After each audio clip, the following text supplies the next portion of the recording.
Hello everyone, I'm Zeke, and I'm Casper. We're here today to read a story from my childhood. And what story might be that, Zeke? Well, I'm glad you asked, Casper.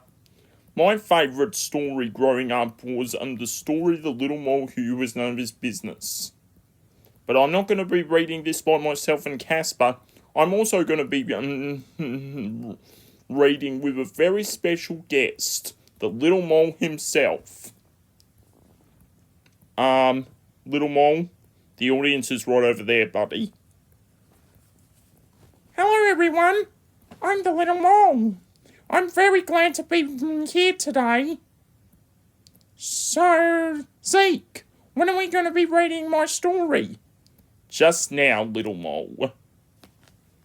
So here it is, for your enjoyment and mine, the story of the little mole who was none of his business, by Winner Hosworth and Wolf Ensbuch.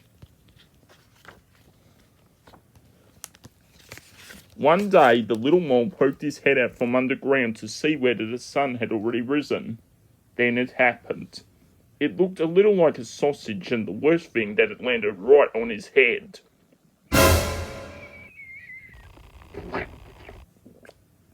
How mean, cried the little mole. Who had done this on my head? But he was so short-sighted that he couldn't see anyone around. Did you do this on my head? He asked the dove who was flying past. Me? Oh, no, how could I do it like this? She replied, and splish-plish, a moist white blob landed right on the ground right next to the little mole. His right leg was splashed with white. Did you do this on my head? He asked the horse who was grazing in the pasture. Me? No. How could I? No, I do it like this. And plump, plump, 5 big fat horsey apples plopped down within a hair's breadth of the mole. He was very impressed.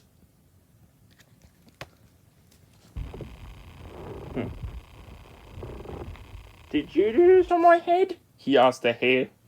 Me? No, how could I? I do it like this. He answered, and rat-a-tat-tat, 15 little round beans shot past the mole's ears. He saved himself with a daring leap. Did you do this on my head? He asked the goat who had been dreaming a little. Me? No, how could I? I do it like this. He replied. She answered, and plippity-plop, a pile of toffee-coloured little balls tumbled onto the grass. The little mole almost found them appealing. Did you do this on my head? He asked a cow who was chewing the cud. No, how could I? I do it like this. And ka-splosh! A big brownish-greenish pancake flopped onto the grass just next to the little mole. He was very relieved that it had been the cow who done something on his head. Did you do this on my head? He asked the pig. Me?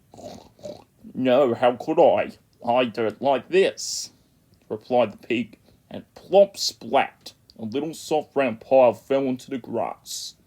The mole held his nose. Ugh. Did you do this on my... He was going to ask again, but as he came close he only saw 2 big fat flies, and they were eating. At last, Somebody who were able to help me, thought the mole. Who did this on my head? He asked excitedly. Keep nice and still, buzzed the flies. There was a short pause, and then... It is clear to us it was a dog. Ah, so the dog who did it. What a twist. Correct. Finally, the little mole knew who had done the business on his head. Basil, the butcher's dog. Oh, that Basil. He's always dropping his number 2s on my head. He is. Quick as a flash, he climbed onto Basil's kennel and pling! A tiny black sausage landed right on top of the dog's head. Satisfied at last, the little mole disappeared happily into his hole underground. Don't be alarmed if you see the flashing lights, folks. It's all part of the story. Anyway, I hope you enjoyed this book told by yours truly. Be sure to leave a comment in the comment area below if you ever read this story, or you remember it from your childhood like me. But until then, this is Zeke, Casper, and of course, Little Mole. Sorry, their voices have not been working pretty well lately. But until then, I'll Zeke you later. Bye!